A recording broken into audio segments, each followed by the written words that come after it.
Thanks everyone for coming. It's great to see such a good turnout again. The first session was a lot of fun and I think very productive. So we're going to try and get some more questions answered today about coming back to your ride. And I hope you guys are having some really nice reunions with your horses right now or in the very near future. I know it's been a really hard go, to say the least. I can't remember where I found this picture, but I think it kind of sums up that those 2020 horse show plans at the most are definitely a lot of people are grieving them. I'm not sure how much we're grieving the pizza, because I think if you're like me, you've been eating a lot of pizza, but yes, it has been a tough go, and especially for those of you that have been completely cut off from your horses and not been able to connect with them and to see how they are. And we certainly talked, a fair amount about that in the first session, which is available on recording, as Erin said. And so with this today, I want to start to look at, okay, we're going back, but there's still a lot that is uncertain. And I put a survey up for that reason too, to sort of get an idea of what in the community, what you guys are thinking about. And that this question of, are you worried about what your sport may look like in the future? And as you can see, there's a lot of you that are neutral, and some of you agree, and then there's another chunk that disagrees. But I think it's safe to say that this kind of represents the fact that we are still in a lot of uncertainty. We're starting to see messages come out about possible shows near the end of the year in the US, not so much here, and messages from EC. And so we're all kind of trying to wrap our head around what that exactly means right now. But yeah, I think this reflects that there's still a great deal of uncertainty happening. So what are we returning to? And that is a tough question. I think that we are still very much in a state of flux. There's still a great deal of uncertainty. So whenever you have uncertainty, and we talked about this in the first session, it means that you are under stress. And so we continue to be under stress. And what that means is that the way we function is different. And as well, the way we relate to others is different, because all of us being in this fight or flight state, right, with this ongoing threat that we can't really see, but we know is there and it's impacting our lives in so many different ways, means that we're quite activated, right?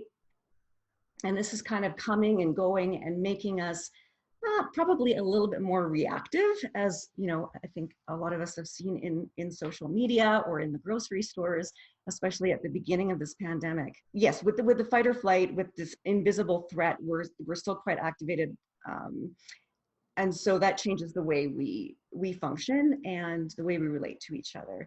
And of course, we're going back to physical and mental cobwebs, so to speak, especially for those of you who haven't been able to ride at all. You may feel some physical fear going back because of that uncertainty of, where's my horse at and where am I at, and am I, it's been a while, and certainly unfocused. And that unfocused goes right back to the uncertainty piece about so much of our brain power is still being taken up by assessing and reassessing the situation. And we all have a finite amount of mental capacity. So it's still being used up to to some degree by what's going on. And that has an impact on our learning and our ability to focus and remember. Certainly a new normal has not been established, and it may not come for some time yet. I think we are just in the very beginning stages, of course, of seeing barns and businesses and the world reopen, and we're going to see different things in different regions. And so getting to that, some semblance of new normal, or where we can start to expect certain things to happen, is going to take some time, and it's going to take some trial and error.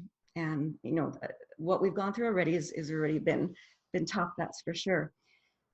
So we are still swinging between grief and adaptation.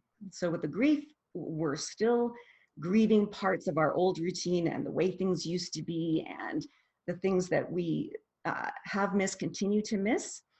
And then, you know, we're going to adaptation. How can I adjust? How can I look after myself right now? How can I function better?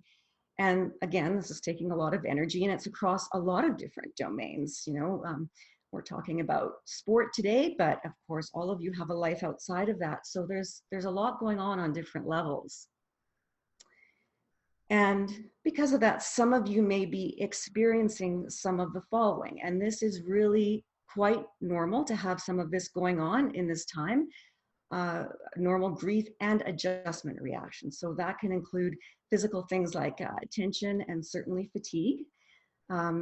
As I said, a lot of our capacity is being used to assess and reassess. So I don't know about you, but I am a lot more tired than I used to be. It's quite different.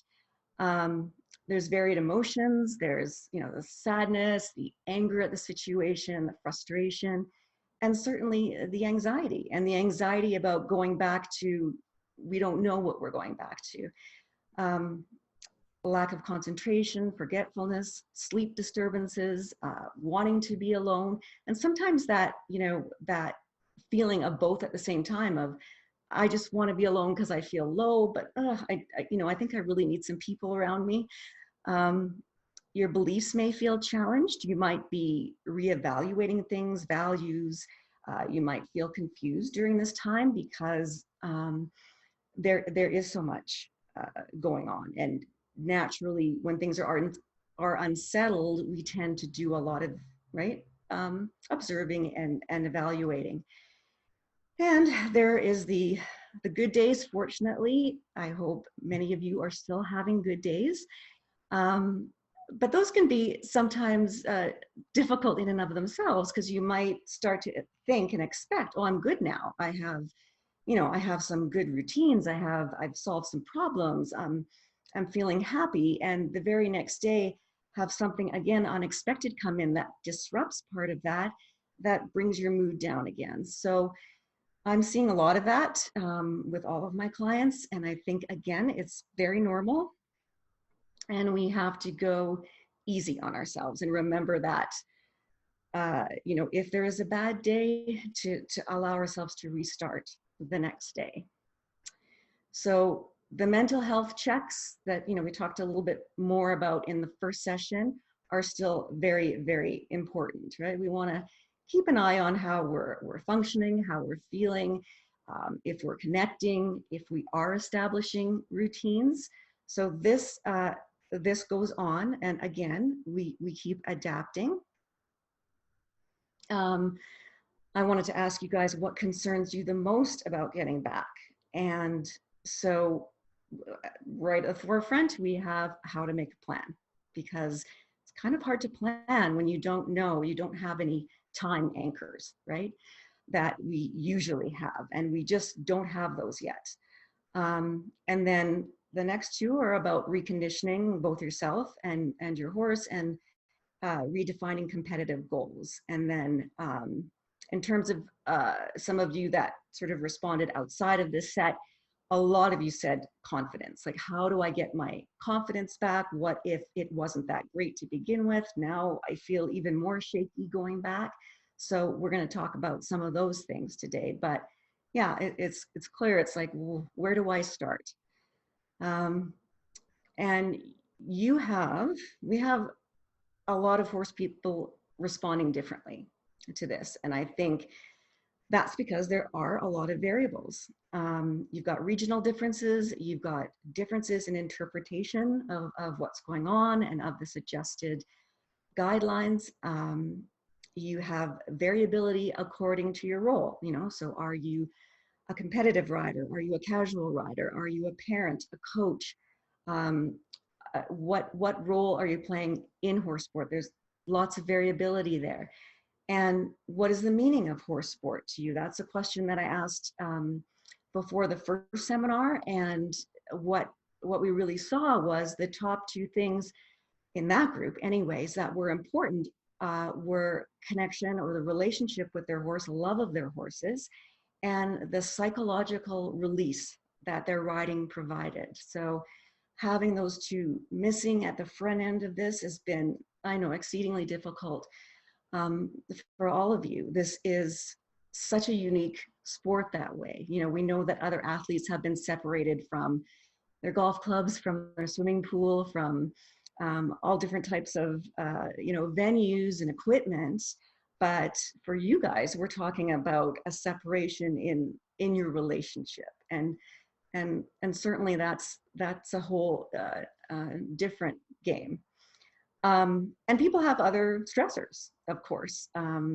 They have financial, they have personal.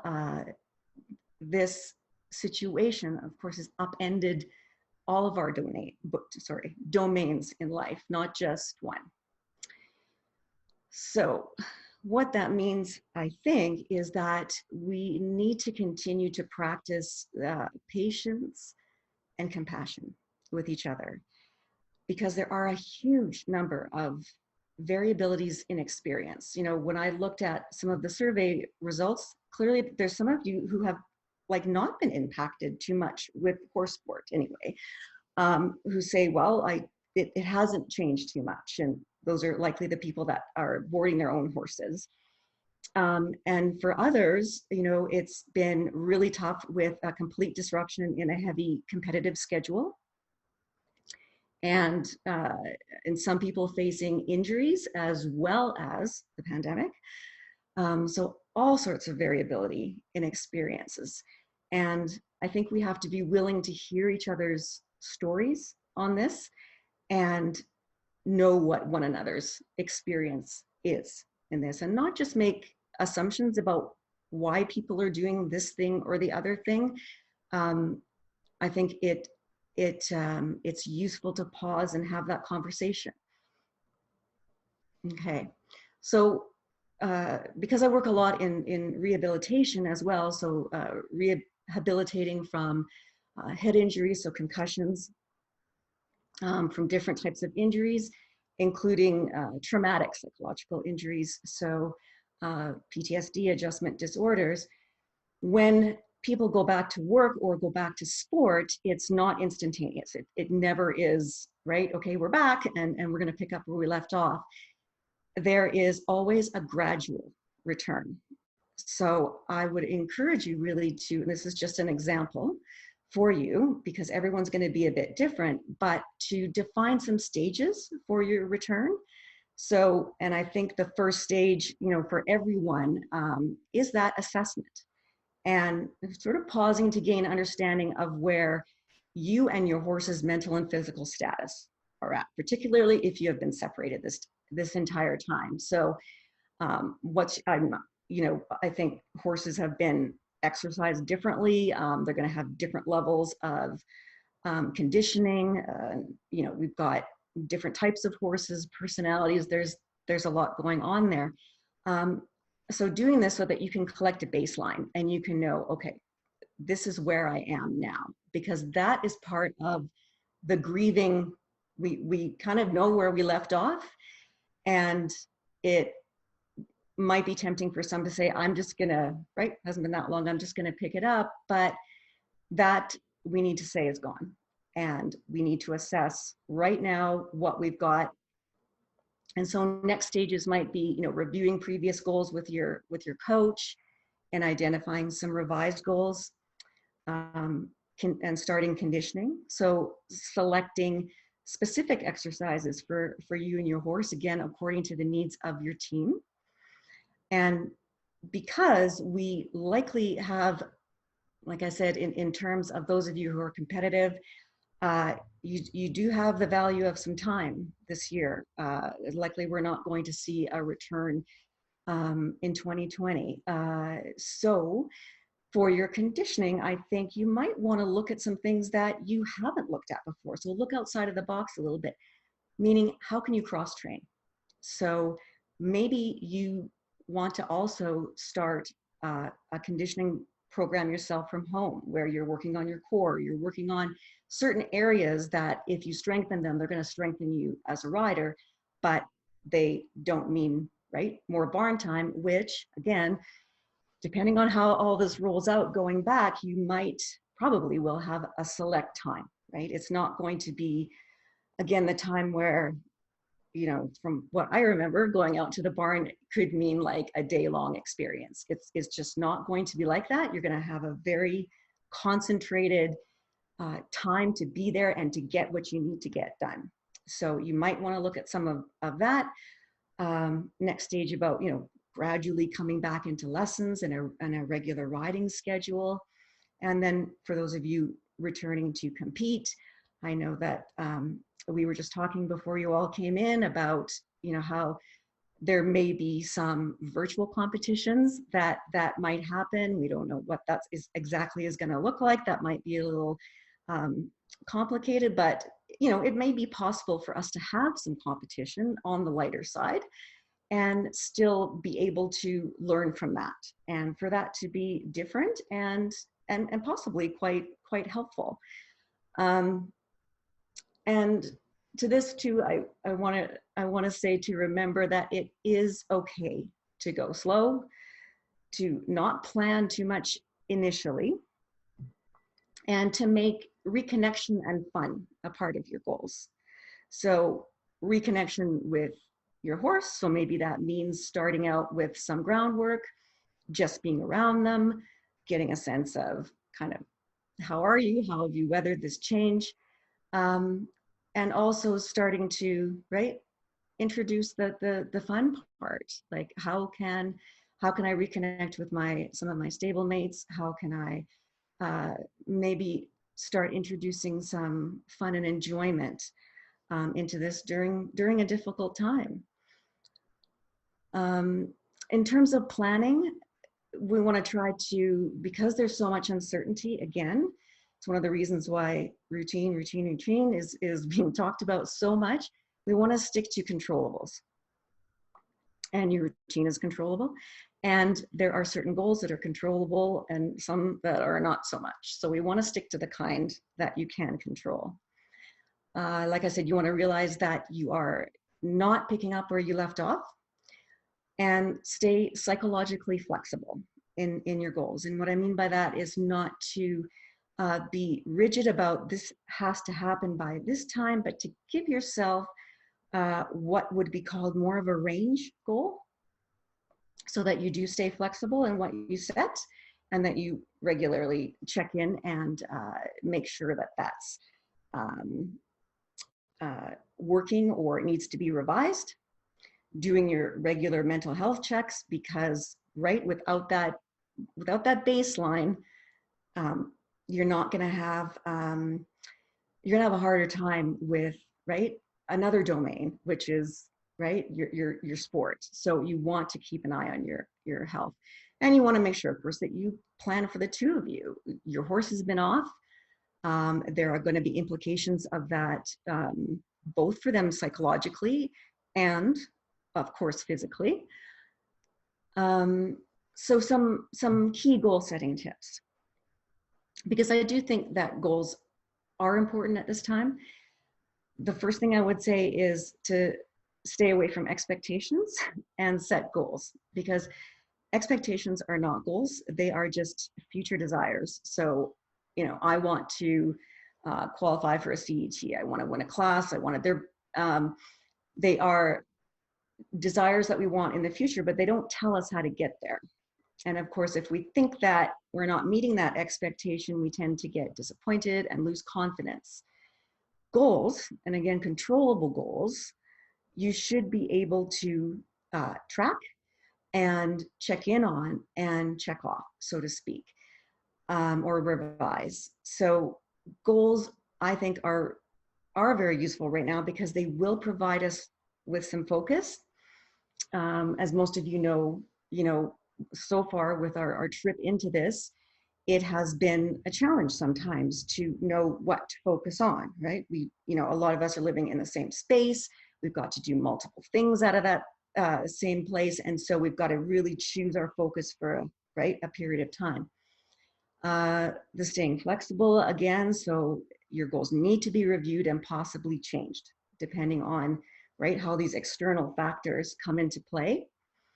Outcome goals are great for motivation. So I'm not saying that, don't still have that dream of, I want to ride the meters this year, or I want to, qualify for a medal or whatever it is. They're great. But you also want those process goals, and these are the goals that define the skills that you need to get where you need to get. So if you want to qualify for that CET medal, then maybe your lower leg needs some work, right? Or your upper body control. So these are the types of goals that you can control, and you can decide how you're going to work on. You can track and you can check off.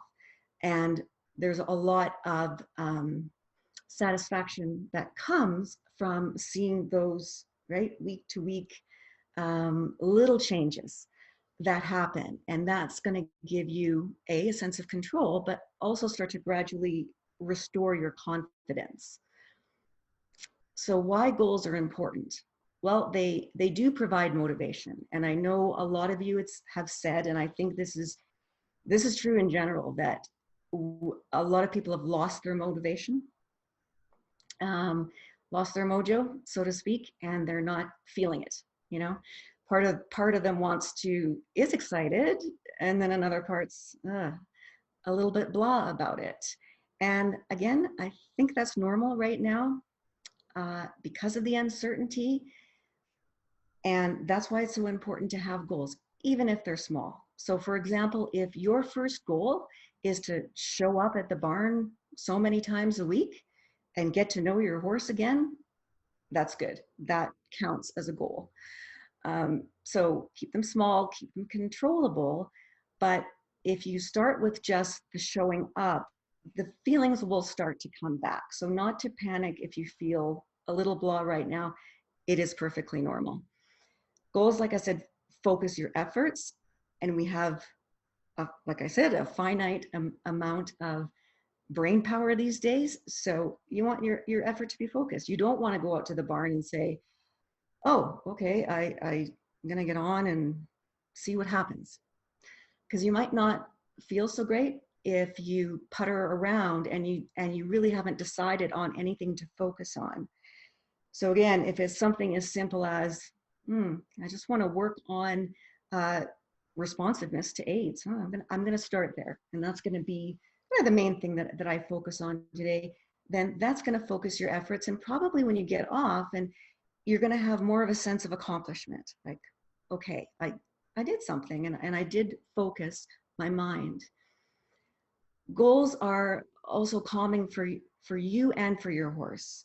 We are calmed by the right kinds of goals because they give us direction, like I said, in where we're going, and they tell us what to attend to.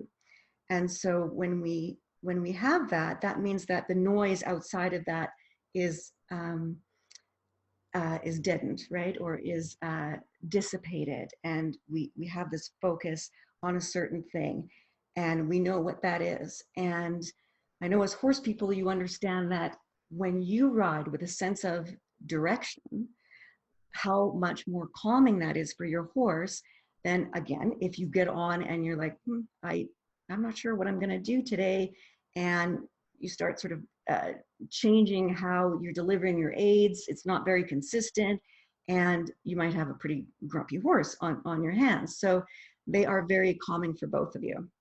And they are a key in developing confidence. So yes, all of you are probably going to come back with, again, not the same place you left off with your confidence. Other things might have happened. I know, like I said, I've heard from a number of you about injuries.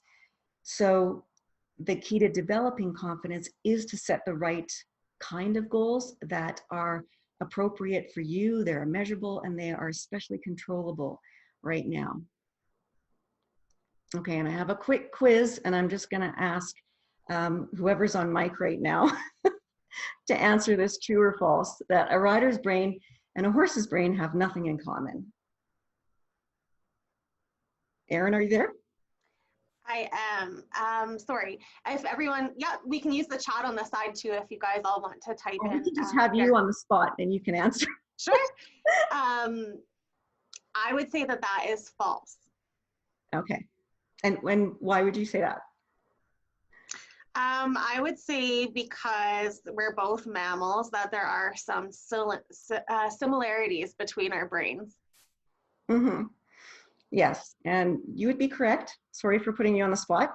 No But problem. yes, the answer is false because we do both have, right, the so-called reptilian brain or the primitive brain that I've been talking about that's responsible for fight or flight and for our survival. Horses are prey animals. We are predators, but we still have that in order to survive. And probably for the first time in a long time, we have, like, as a globally, we have people with their fight or flight turned on, right? So that's something to think about. We are all walking around a little bit more activated than we ever have been. But what that means for horse sport, of course, is again, and I know you know this, that horses, and some more than others, respond to those changes in you, right? And it might be for some sensitive horses, it might be when you walk back into the barn and you walk into their stall a little bit differently, and they pick up, because they're observers, on your body language, on something that you do out of order, they're going to know. And again, some of them more than others. So they're going to note changes in you and try and figure out what's going on. Is there something that I should be concerned about? So what this means for returning, I think, is to be mindful of this factor, because, you know, if you had a golf club, again, it wouldn't care, but a horse is going to care. And what it means is that you'll have to manage your anxiety for the team, and you will have to keep an eye on how you and how you are right now is responded to by your horse in various scenarios, in the stall, in right when you're riding, etc. So, and leading into that topic of managing your anxiety, which I know was another question that came up a lot. And so I think the biggest thing we can work on right now, and this is not just when you're riding, but I said this in the last, in the first seminar, is that we practice mindfulness. And mindfulness is simply the act of coming back to your senses and coming back to the present. Mindful riding is going to be about trying to experience your horse through your senses, right? So feel and smell and all of your senses. And how that can help is it can keep you present. And when you're present, because this is a sport about communication, that means you're present for the conversation. That means a better conversation, always. So I think that here's one goal. If you're not sure what to work on right now in the midst of all of this, practicing mindful riding would be something to take up. And that could also really improve your ability to manage your anxiety. The second is to reframe the situation. So yes, there's a threat out there. There is an unknown threats coming and going, but there's also a challenge right now. You need to remember that all of you, especially as athletes, you guys have a lot of skills that maybe you're not recognizing. You do have the ability to assess and set goals and move forward and deal with adversity with bad days. So the challenge right now is, okay, how do we drop what we knew? And like I said, grieve that's gone. And how do we pick up and make what's happening right now meaningful, enjoyable? And that doesn't mean that it has to come, I want to say, to any particular outcome. You know, I emphasized in the first session that to some extent out there in social media, pressure to learn new languages and instruments, and how are you using your time? And that's really unfair, because we are all compromised right now in our ability to learn, again, because the capacity thing. I think we need to be compassionate with ourselves and understanding that we're not going to be able to learn the way we did. So I would say smaller chunks. I would say patience, and maybe try setting some different kinds of goals. Like I said, like um, goals about mindfulness, goals about, this is a great time for self-awareness, right? So lots of different things you can do with that. Um, Another way to influence your anxiety is changing your body to change your mind. We always talk about having better thoughts, which might be kind of hard right now some days. But when we get in fight or flight and we feel threatened, we do tend to get small. We tend to not make eye contact. We tend to carry more tension. So if you are, again, mindful, working on being mindful of how you're holding your body and what it feels like to maybe change your body, roll your shoulders a little bit back or sit a little bit taller, does that feel more powerful? Sometimes that can be a good way. Accepting how you feel, because this, as I said, this time, we're going to have stress, we're going to have anxiety, we're going to do our best to manage it, but it's going to be there. So don't resist it. Acknowledge it, accept that it's there, and then I would say choose a piece of action out of either your goals or your values. So, you go to the barn, let's say, the first few times, and you're feeling anxious, maybe you're feeling uncertain about, am I going to be safe here? Am I going to contract the virus, etc.?